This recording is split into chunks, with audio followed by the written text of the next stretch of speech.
ponencia en este caso, por lo que bueno, pues vamos con ello. ¿Qué tal estáis a todos? Bueno, buenos días, buenas tardes, según el lugar del mundo en el que os encontréis. Y bueno, pues como han comentado las compañeras, vamos a hablar de accesibilidad en videojuegos. Gracias a todos los que estéis en el chat porque he visto que había ganas de este tema, así que bueno, pues vamos con ello. Yo soy Enrique García Cortés. Y soy especialista en accesibilidad digital. La mayoría de la gente en la industria del videojuego me llama Quique y no Enrique, por lo que para todos vosotros hoy que estoy hablando de videojuegos soy Quique y encantado de poder contestar al final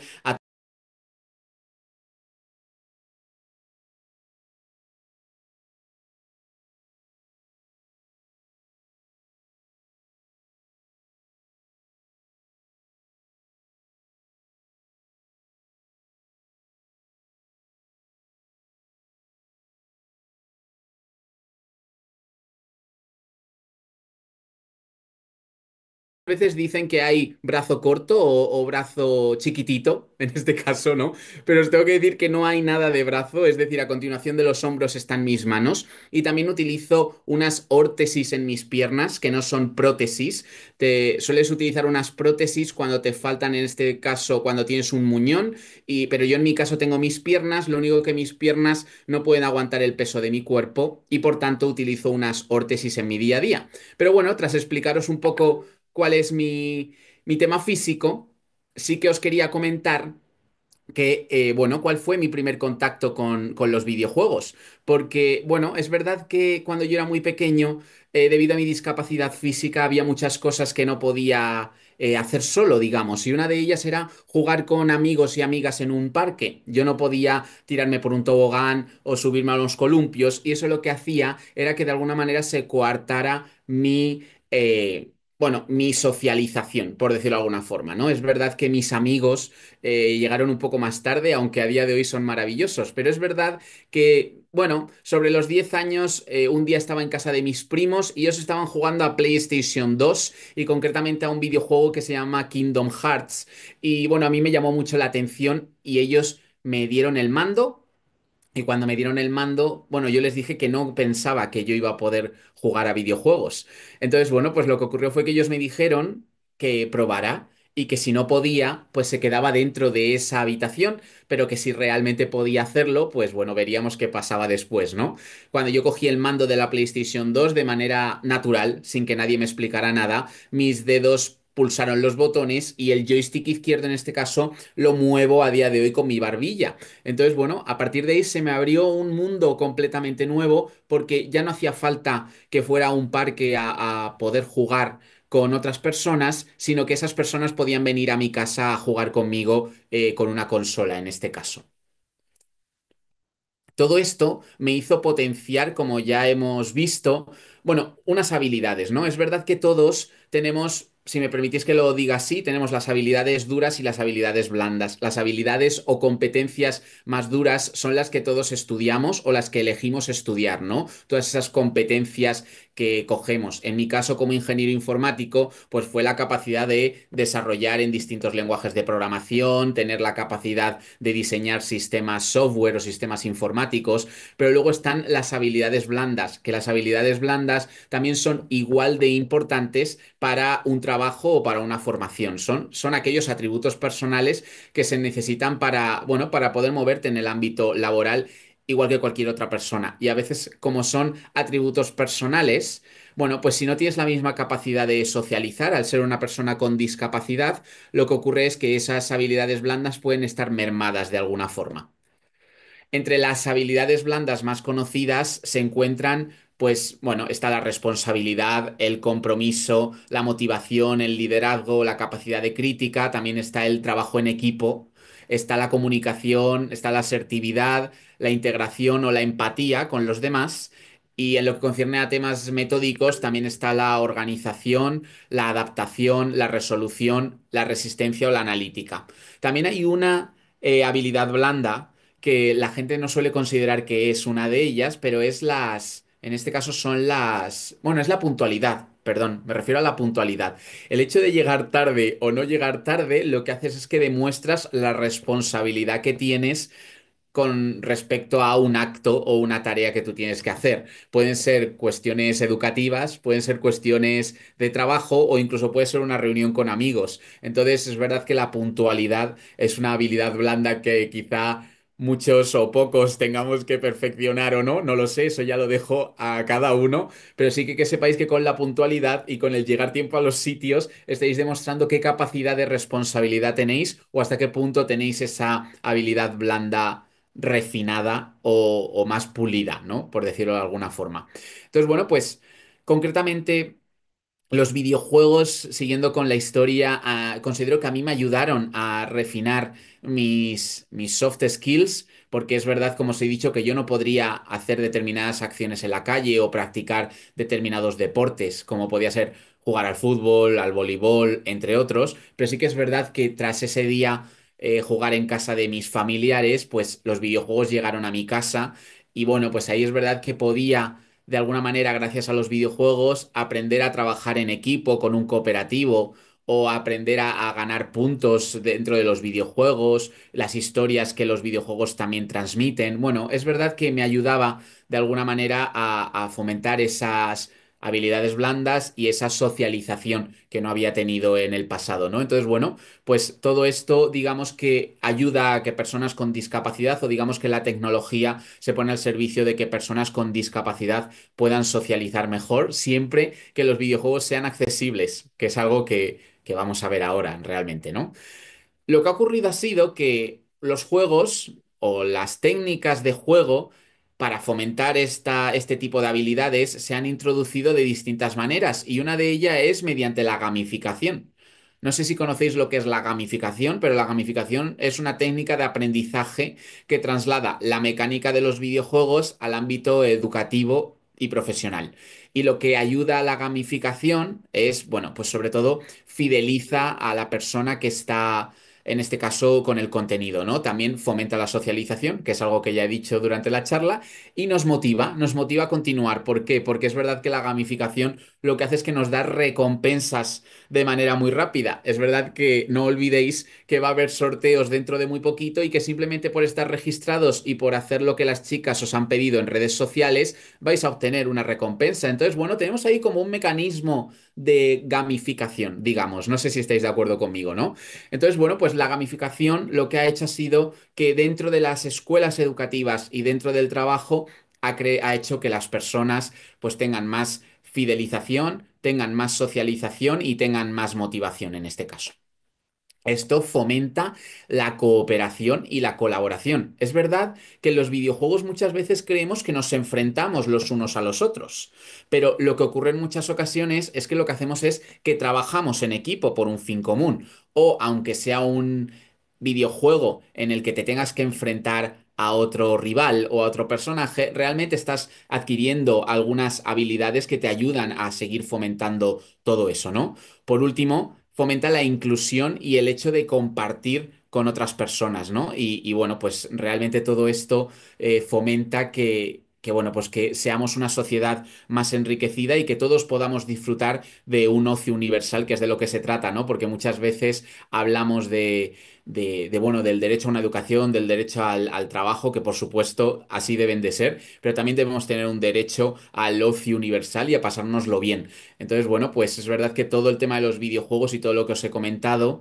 ayudan a que, como yo digo de manera coloquial, bueno, que nos podamos viciar todos juntos, ¿no? Pero es verdad que los videojuegos no solamente es eso, sino que también pueden enriquecer la vida de una persona de muchas formas distintas, como ya os he comentado, como fue en mi caso, ¿no? En el caso de la mía.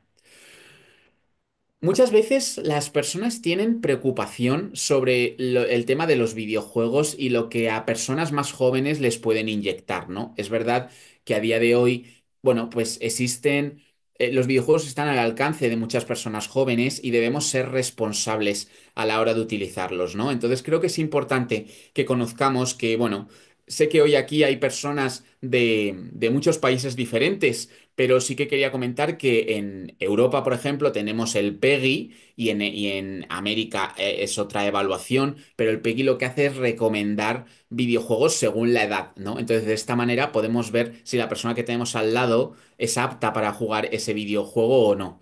También existe un decálogo de buenas prácticas a la hora de utilizar videojuegos y por supuesto existe un control parental que podemos activar en caso de que no queramos que las personas más jóvenes de nuestra casa o de nuestro entorno accedan a determinados recursos. Concretamente en España, la Asociación Española del Videojuego, AEBI, tiene un programa que se llama The Good Gamer y lo que hace es promover este tipo de valores donde nos aseguramos que los videojuegos, bueno, pues tengan un respaldo educativo y también ciertas restricciones o que sepamos cuando vamos a comprar un producto si es apto para la persona que lo va a jugar a través de este PEGI, a través de este decálogo o a través de este control parental, ¿no? Entonces, bueno, es muy importante que tengamos esto en cuenta y que seamos conscientes que la industria del videojuego realmente se preocupa porque todo el mundo pueda jugar de la misma manera, pero que realmente jueguen a cosas que sean aptas también para la edad o para el uso que esa persona está haciendo, ¿no? Que muchas veces es lo importante.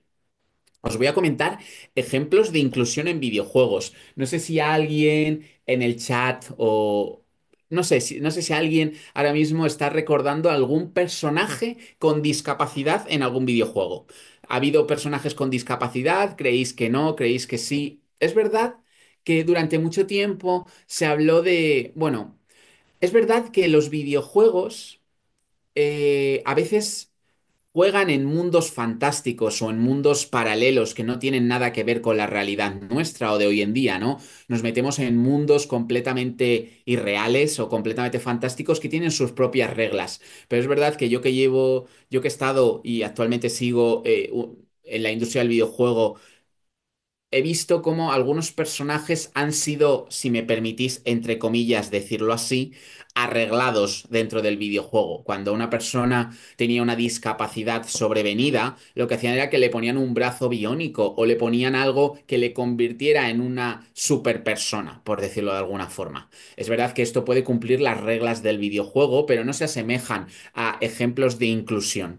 Entonces yo lo que he puesto hoy aquí son ejemplos de inclusión donde a los personajes no se les ha puesto un superbrazo o una superpierna ni unos superpoderes, sino que son ejemplos de personajes que han asumido la discapacidad que tenía ese personaje y han sabido, bueno, darle un rol que tuviera sentido independientemente de su discapacidad, ¿no? El primero de ellos fue Lester Crest en Grand Theft Auto 5, que ahora todo el mundo está con el 6, que el 6 va a salir el año que viene y todo el mundo está con el 6. Pues es verdad que este personaje, como veis, es un usuario de silla de ruedas y lo que hacía era, bueno, era como el artífice en la cueva, ¿no? El que nos ayudaba de manera informática. Entonces, bueno, pues todo el juego está en silla de ruedas y en ningún momento cambia esta circunstancia para él en el juego, ¿no? Otro ejemplo es Bentley en Sly Cooper, que es un juego de carreras tipo Mario Kart, como ha dicho Consu. Es un poco Mario Kart, pero en este caso no es un coche lo que lleva, sino es una silla de ruedas, ¿no? Y bueno, pues en este caso se ve como, en este caso, el personaje utilizando una silla de ruedas pone en valor sus capacidades intelectuales para superar las barreras en el juego de carreras. Tenemos otro enfoque que en este caso es Dunban en Xenoblade Chronicles. Pido disculpas a los intérpretes de lengua de signos porque sé que son nombres complejos. Entonces, bueno, está Dunban en este juego y Dunban no tiene un brazo, por lo que la espada que aparece en la imagen que se ve en la diapositiva, aparece el personaje con una espada y bueno, pues lo que hace es que durante todo el videojuego utiliza solo ese brazo y utiliza la espada únicamente con el brazo que tiene, ¿no? Entonces es así durante todo el juego y bueno, pues termina siendo muy habilidoso con esa espada en este caso. Luego tenemos otro enfoque que es muy sensibilizador y es Edward Blake de un juego que es A Blind Legend, donde durante todo el juego tú representas a una persona a caballo, donde esta persona es ciega. Entonces, la persona ciega lo que hace es que, bueno, tú tienes que adaptarte y durante todo el juego lo único que haces es recibir sonidos y escuchar el entorno. Ahora mismo estoy poniendo en la diapositiva cómo se ve el videojuego a Blind Legend. por medidas de accesibilidad comentaré que únicamente se ve una pantalla en negro. El videojuego no tiene ningún tipo de gráfico y tú simplemente te tienes que poner unos cascos y escuchar al protagonista yendo a caballo o explorar el entorno en una experiencia sensibilizadora, como digo, para a personas ciegas, en este caso, ponernos en la piel de personas ciegas en una aventura del oeste con este personaje. Otro enfoque es Josh en Watch Dogs 2, donde es un personaje con autismo y realmente, bueno, pues todo a lo largo del juego se incluye dependiendo este tipo de capacidades que tiene el protagonista. Perdón, el personaje. Y bueno, pues es verdad que todo el tema del autismo se incluye dentro del videojuego y la verdad es que está muy bien seguir la aventura de ellos en este caso. Un personaje que creó mucha sensibilización en la sociedad en general fue Senua del videojuego Hellblade, porque, bueno, Senua en este caso lo que hace es que escucha voces en su cabeza debido a una esquizofrenia y tú puedes escuchar las voces que Senua escucha, por lo que fue algo muy sensibilizador para todas las personas, porque descubrieron cómo personas que bueno, que todos los días se escuchan estas voces en su cabeza, lo tienen que, bueno, lo tienen que vadear o lo tienen que gestionar para poder hacer su vida de una manera normalizada con estas voces todo el rato, ¿no? Entonces este videojuego escenificó esta realidad y creó una gran sensibilización en la sociedad. Y por último, el último ejemplo, tenemos a Lee Sin, que es del videojuego League of Legends. Y bueno, pues el personaje es ciego, un poco, es un personaje ciego, un poco como el superhéroe Daredevil, que supongo que muchos lo conoceréis. Y bueno, pues funciona un poco de esa forma en lo que concierne a mecánicas dentro del videojuego. Tenemos personajes inclusivos, ¿no? Y la industria del videojuego ha promovido este tipo de personajes, pero para conseguir la inclusión verdadera de los seres humanos y de las personas, necesitamos que la industria tenga en cuenta la accesibilidad. Cuando estuve trabajando de la manera más directa en la industria del videojuego, muchas personas lo que nos pedían era que existiera un libro o una referencia para que los desarrolladores de videojuegos pudieran desarrollarlos de una manera accesible. Es verdad que hay muchos estudios, no solo estudios grandes con grandes presupuestos, sino que me gustaría reivindicar a los estudios indies, que muchas veces son muy pocas personas sin ningún tipo de presupuesto y que por el amor o por el hecho de sacar una idea adelante y sacar su arte y su creatividad son capaces de hacer un videojuego sin esos grandes presupuestos que tienen otras compañías. Entonces, bueno, había tantas solicitudes de cómo hacer un videojuego accesible que se creó un libro blanco de accesibilidad para desarrolladores del que tengo la oportunidad de ser autor junto a Arturo Monedero y Juan Aguado, que los dos son amigos, y nos metimos en esa aventura para poder hacer ese libro blanco y poder facilitárselo a la sociedad.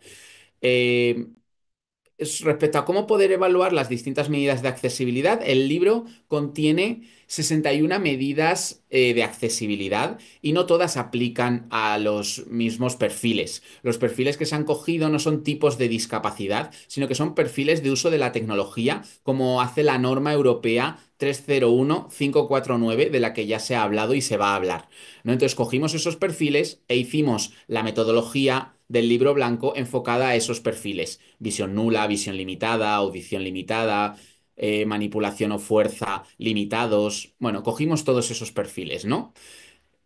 Respecto a si nos basamos en un documento anterior, la verdad es que no. Había muchas web de videojuegos o muchos sitios de videojuegos donde había personas que hablaban de la accesibilidad según su perfil. Es como yo, Quique, persona sin brazos, creo una web para hablar de cómo las personas sin brazos pueden jugar a videojuegos. Y esto era lo que se movía mucho en cuanto a un enfoque internacional. Lo que hicimos con este libro fue hacerlo de manera objetiva. No habla una persona con discapacidad, sino que se habla desde un enfoque objetivo de la accesibilidad y se intentan incluir todos los perfiles necesarios para poder evaluar esa accesibilidad, ¿no?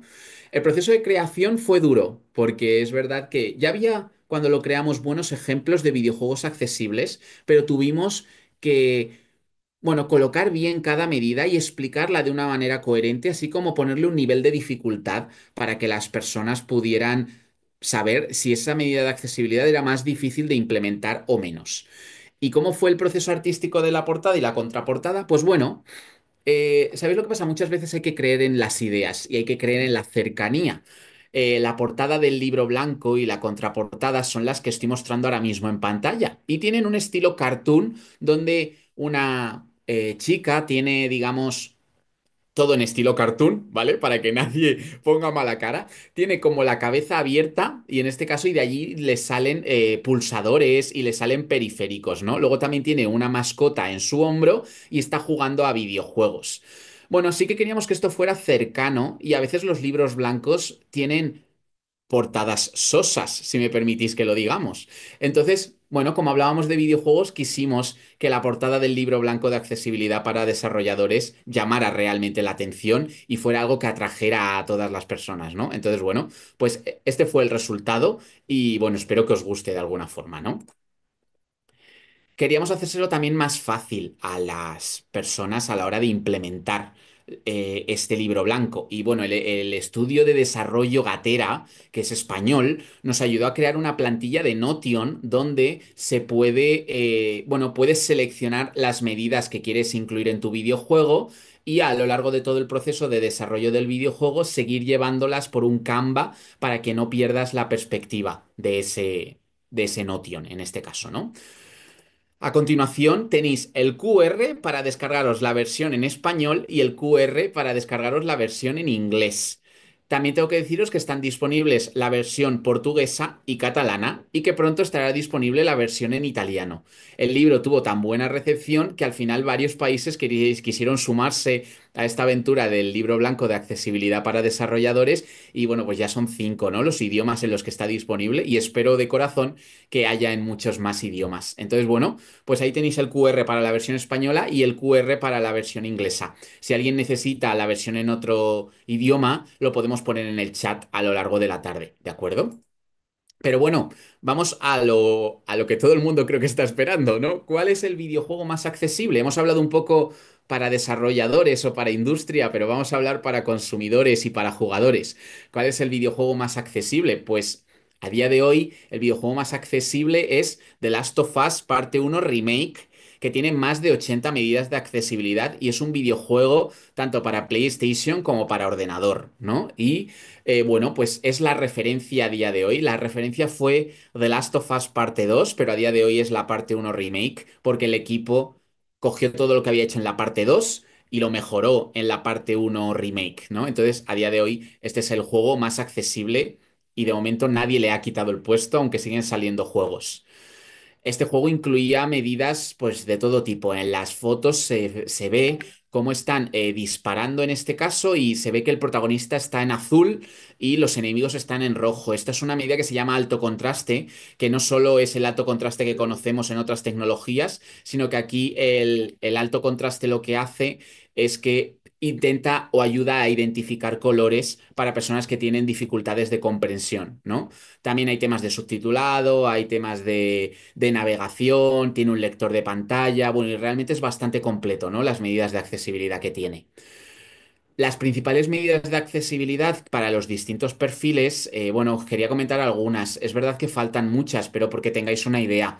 Para personas con discapacidad visual, sobre todo se promueven temas de audiodescripción, temblores y movimientos de cámara, ajustes de colores para temas de daltonismo, zoom y magnificadores o ratios de contraste en letra y fondo, ¿no? Que se hace también en otro tipo de tecnologías. En personas con discapacidad auditiva, pues están los subtítulos, están las notificaciones visuales, las notificaciones ápticas, que es mucha vibración, ¿no? Volúmenes y lengua de signos. Para personas con discapacidad física o motora, hay periféricos, personalización de controles, modificadores, modo de interacción simplificado, entre otras. Y para personas con discapacidad cognitiva o intelectual, pues hay desde omitir puzzles, siempre que el juego no sea solo de puzzles, porque si no nos lo pasamos enseguida, ¿no creéis? Indicadores de ruta, tutoriales o lenguaje sencillo, ¿no? Que también es algo que se está promoviendo a día de hoy. Vamos a hablar de otros ejemplos de videojuegos accesibles. Uncharted 4 fue el primer videojuego que incluyó un menú de accesibilidad. Incluyó asistencia de cámara, el tema de repetir botones o mantener pulsado el botón o subtitulado. Y fue el primer videojuego que es del mismo estudio que The Last of Us, el que os he dicho que a día de hoy es el juego más accesible. Celeste. Celeste es un videojuego de un estudio indie donde han promovido la accesibilidad con la velocidad del juego, con la invencibilidad o con tener una vida infinita, que en el tema del videojuego se llama estamina, ¿vale? Tenemos Ratchet and Clank. Pongo Ratchet and Clank porque fue el primer videojuego en el que yo conseguí el platino. Cuando tú en algunas consolas vas avanzando durante el juego, te van dando trofeos, esa gamificación que hablábamos y esa motivación, ¿no? Pues fue el primer juego con el que yo con discapacidad pude sacar el platino gracias a la accesibilidad que tenía, ¿no? Que me venía muy bien. Así que lo quería poner por ese aspecto. Spider-Man 2 fue el que incluyó de manera natural a un personaje con discapacidad, en este caso con lengua de signos, ¿no? La novia del protagonista, espero no estar haciendo un spoiler, pero la novia del protagonista es una persona sorda que utiliza la lengua de signos, ¿no? Entonces es verdad que gracias a este juego y a la película Eternas de Marvel, ese año subieron un 300% las solicitudes para hacer cursos de lengua de signos en gente joven, para que veáis un poco el impacto que pueden tener este tipo de acciones en videojuegos o películas que llegan a un gran público. Forza Motorsport se llevó el premio a la innovación en accesibilidad hace 2 años porque, bueno, es el primer juego de conducción para personas ciegas y también fue el primer juego de conducción o el primer juego que incluyó a un intérprete de lengua de signos. Otros ejemplos de accesibilidad pues son Astrobot y Stellar Blade para PlayStation.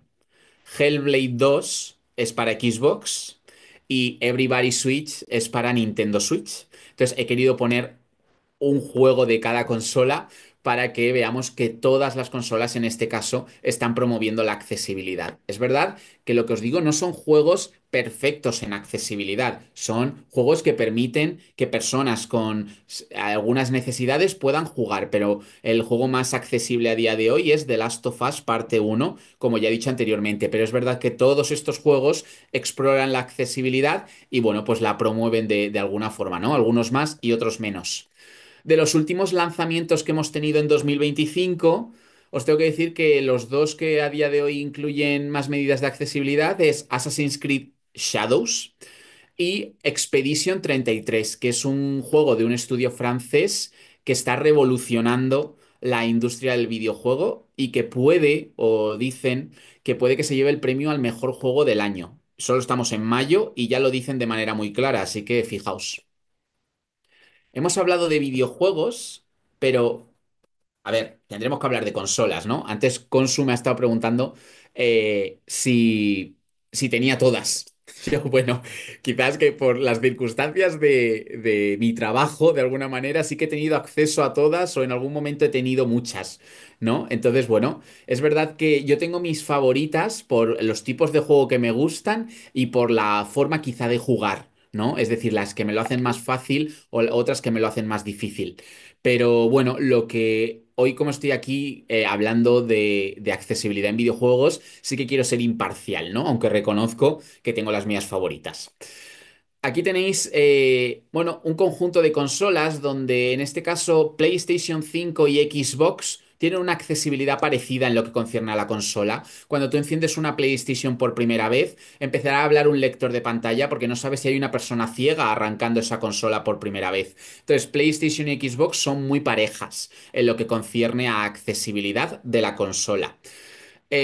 Nintendo Switch, hablo como técnico de accesibilidad, solo tiene medidas de accesibilidad para discapacidad física, en este caso, ¿no? Los ordenadores son considerados las consolas o los dispositivos más accesibles porque permiten hacer muchos cambios en los videojuegos, ¿no? Y luego, bueno, pues las tablets o los móviles, pues dependen un poco del videojuego al que se esté jugando y cómo se habilita que la capa de accesibilidad de ese dispositivo pueda entrar o no en el videojuego. ¿Qué pasará con Nintendo Switch 2? Pues no lo sabemos. Sale el 5 de junio y bueno, veremos si ofrece algo más de accesibilidad que su predecesora, que estará muy bien porque es una consola muy, muy familiar. Estos dispositivos no son accesibles para muchas personas. Los mandos convencionales, pues no suelen ser, bueno, no suelen poder las personas con discapacidad utilizarlos, ¿no? Y es verdad que a mí, como os he dicho, yo con estos mandos pude jugar con mis manos en los botones y con la barbilla el joystick, pero es verdad que quizá no es la opción más cómoda que tengo para jugar, ¿no? Entonces, bueno, el primer periférico que apareció en la industria del videojuego fue el Xbox Adaptive Controller y bueno, yo tuve la oportunidad de llevar a cabo las pruebas de usuario y es verdad que es un periférico que a día de hoy sigue dando muchas posibilidades a personas con discapacidad física o con problemas de motrices, ¿no? Que, bueno, les permite en este caso acondicionar la experiencia de juego a lo que ellos necesitan. Este periférico sirve tanto para Xbox como para PC.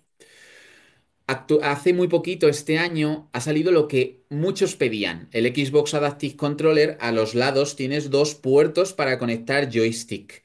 Pues este año Xbox se ha decidido a sacar el Xbox Adaptive Joystick y ya está disponible para que la gente lo pueda adquirir. Además de estos gadgets que también se utilizan y son accesibles, en este caso para ordenador, y se pueden adquirir en la tienda de Microsoft. Con su muy atenta porque si quieres jugar a Mario Kart, tu periférico se llama Oriflex y lo podrás conectar a la Nintendo Switch y podrás jugar a Mario Kart y echar unas partidas. Es verdad que, como me has preguntado antes, Mario Kart tiene medidas de accesibilidad, por lo que cuando quieras echamos una partida, ¿vale? Y nos quitamos esa espinita y jugamos a Mario Kart, porque bueno, yo he jugado con muchas personas a Mario Kart y lo han disfrutado mucho, así que te tienes que unir al club. El Quad Stick es un periférico que se hace por soplosucción y se utiliza con la boca y ya soples o aspires aire, podrás hacer unas funciones u otras. Y por último, el Tobii Eye Tracker lo que hace es que, bueno, se juega videojuegos con el movimiento ocular, ¿no? Lo que hemos descubierto con el Tobii Eye Tracker, este periférico, es que en juegos de disparos, las personas con discapacidad están por encima de las personas sin discapacidad porque un jugador que esté utilizando el Tobii Eye Tracker, donde pone el ojo, pone la bala. Creo que me entendéis, ¿no? Mientras vosotras y vosotros estáis intentando apuntar, simplemente las personas con discapacidad miramos y disparamos, miramos y disparamos, miramos y disparamos. La cosa es que quizás tenga que utilizar todo el mundo el Tobii Eye Tracker si lo hacemos en un entorno competitivo. También hay otras experiencias como chaquetas ápticas, donde en este caso se reciben sensaciones para jugar a videojuegos y es de una startup española que se llama Ovo y también tiene una experiencia accesible con un lanzahachas. Existen otros pulsadores y otros temas que se pueden adecuar o se pueden conectar a todos estos mandos que os he enseñado hoy. Hay personas que se los fabrican con impresión 3D, hay otros que se utilizan con la boca, hay otros que son más grandes, otros más pequeños, otros con más sensibilidad y otros con menos sensibilidad. Pero lo que ocurre a día de hoy es que existe un gran abanico de posibilidades para que personas con discapacidad puedan jugar a videojuegos y realmente lo que deben hacer es estudiar cuál es la mejor opción para ellas y para ellos y lanzarse a este mundo de una manera plena.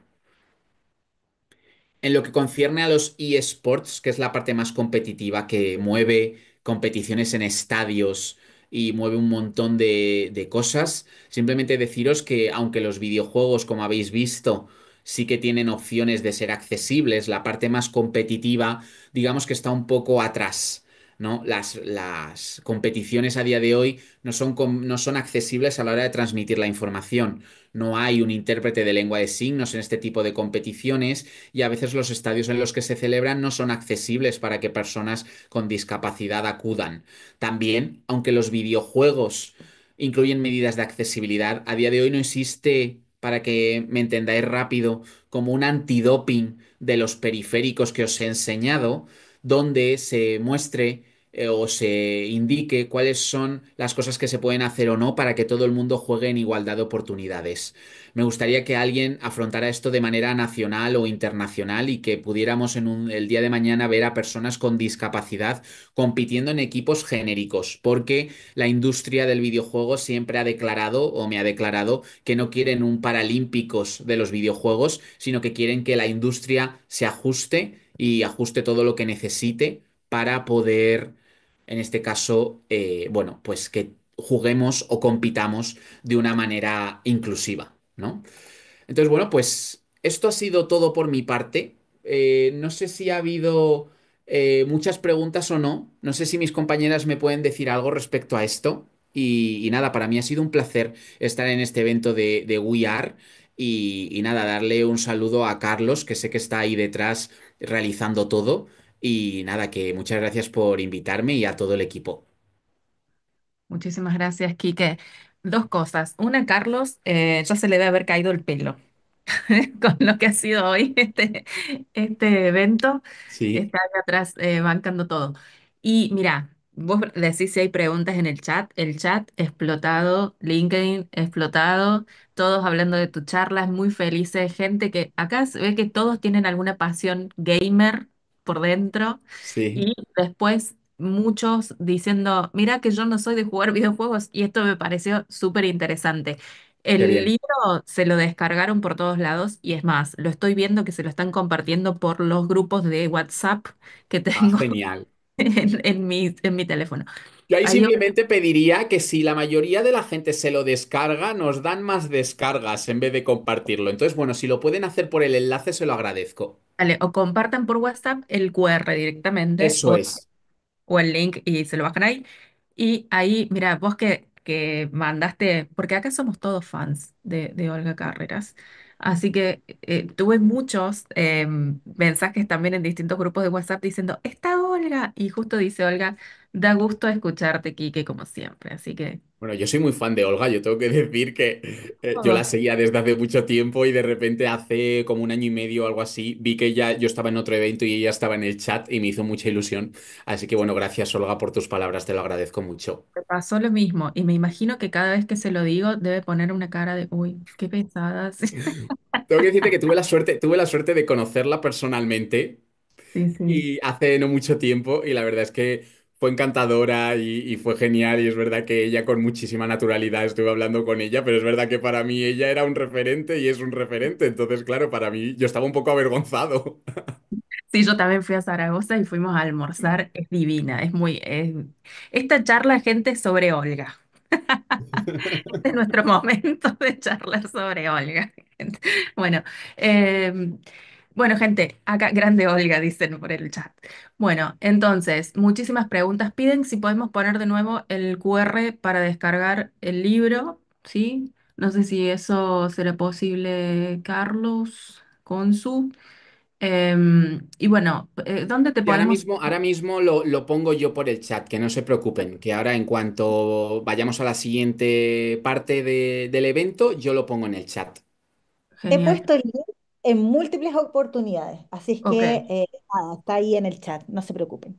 Dejemos también el link para que la gente lo pueda seguir aquí que en sus redes, en LinkedIn seguramente, no sé si en otras redes también.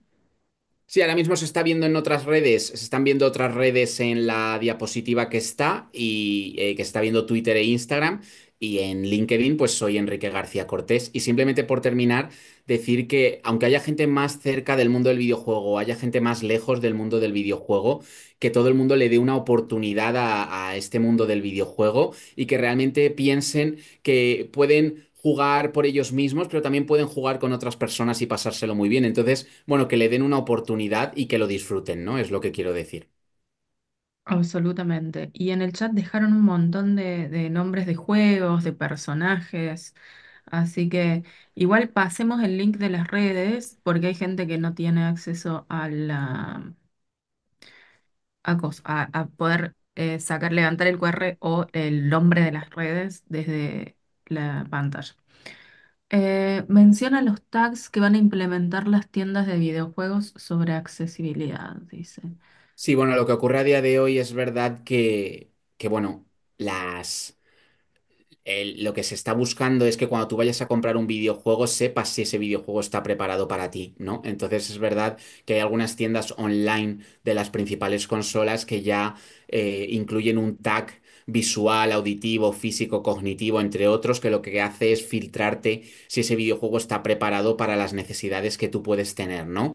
Así que creo que ahí debemos ser responsables y creo que, o por un lado, los estudios deben decir cuál es esa información y a lo mejor gracias al libro blanco saben cuáles son los perfiles para los que son aptos o que realmente den una información verídica porque sepan que hay personas detrás que están deseando jugar y que necesitan que esa información sea buena, ¿no? Entonces, bueno, pues sí que es verdad que las tiendas online, sobre todo yo lo he visto en tiendas online, empiezan a tener esas medidas o esos tags, pero simplemente yo apelo a la responsabilidad de informar bien antes de que estas personas compren el producto para que no sientan frustración a la hora de llegar a su casa y vean que no pueden jugar. Exacto. Acá hicieron un comentario es una pregunta, pero me parece muy interesante, que dice, periféricos como Toby son bastante costosos, ¿verdad? Sí, una de las grandes barreras de la industria del videojuego en lo que concierne a periféricos es el precio de estos periféricos, ¿no? Sí que para que lo conozcáis un poco, el mando Access de PlayStation y el Xbox Adaptive Controller cuestan 90 euros, ¿vale? El Oriflex cuesta 250 euros. El Quad Stick cuesta 400 euros y el Toby, pues creo que cuesta entre 100 y 200 euros. Ahora mismo no lo sé bien, ¿no? Pero sí que es verdad que, bueno, a veces ser personas con discapacidad y vivir en la sociedad es caro y a veces también lo es en el mundo del videojuego. A mí siempre las personas con discapacidad me han pedido que le dijera a las compañías, que he tenido la suerte de tenerlas muy cerca, que se unificaran y crearan un mando universal, ¿no? Para que las personas solo se compraran un mando y les valieran para todas las consolas. Pero digamos que aquí esto muchas veces es marketing y es el mundo comercial. Y digamos que, bueno, han pasado de a lo mejor no apostar por la discapacidad a que las compañías quieren a las personas con discapacidad con ellos, por los que todos han sacado su mando adaptado y todos quieren que te vayas con ellos, pues para tener más clientes, supongo. Claro. Sí, donde la exclusividad es un negocio también. Perfecto. Bueno, todos muy felices con tu charla, los comentarios que hay y demás, y están contando de sus experiencias con videojuegos accesibles. Ahí recién Noé decía que había jugado uno de los juegos que estuviste recomendando y que es muy sensibilizador. Genial. Bueno, acá dicen no deberían costar más que el mando habitual. La verdad es que Es sería cierto, genial, ¿no? Así es cierto. emparejamos un poco más el tema de acceso. Perfecto. Bueno, agradecerte mil, Quique, de estar Un acá. placer, muchas gracias. Acordate que te comprometí públicamente a que después charlemos. Así Cuando que, quieras, ya sabes dónde encontrarme. perfecto. Bueno, gente. Entonces, seguimos ahora.